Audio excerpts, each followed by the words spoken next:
What is going on YouTube? Justin here, aka Goofy Skating Lifestyle, back at it again with part 2 of making the Miata safer. Today, harnesses finally came in. Package is right there. We're gonna unbox that in a second. But first off, I'm gonna take the top down, make it easier on ourselves.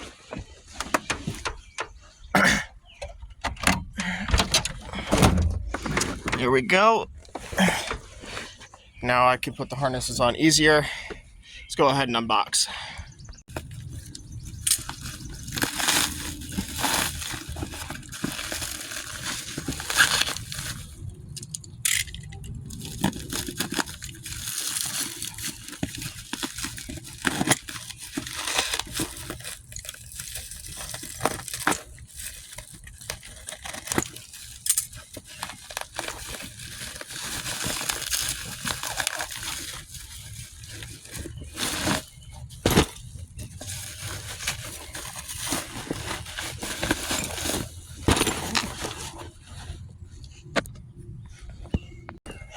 Let's see what is inside of the box. It's supposed to have one for each side. So, go ahead and take it out.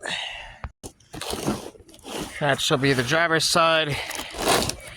Here's the passenger side.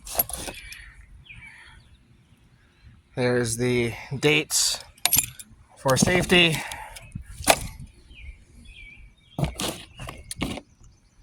Keep that right there. That's all that is in the boxes. So I'm gonna unravel everything and put them on.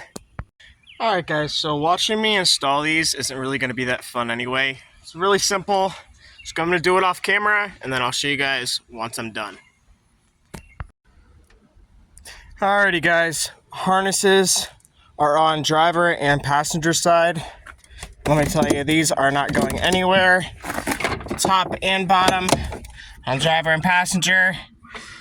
I put the rings right where the stock seatbelt mounts and then where the stock seat brackets go. It's where they're supposed to go on the Miata. And then, of course, these are supposed to go on the bar just as they are. You're not going to go anywhere. Harnesses are not going to go anywhere. You will just have to adjust them to your weight and height and all that once you're in the car. And that is the final part of making the Miata safer again. I hope y'all are enjoying the content so far, and until the next one, please stay tuned on the road to 5,000 subscribers. Please like, comment, subscribe. Thanks for watching. Peace.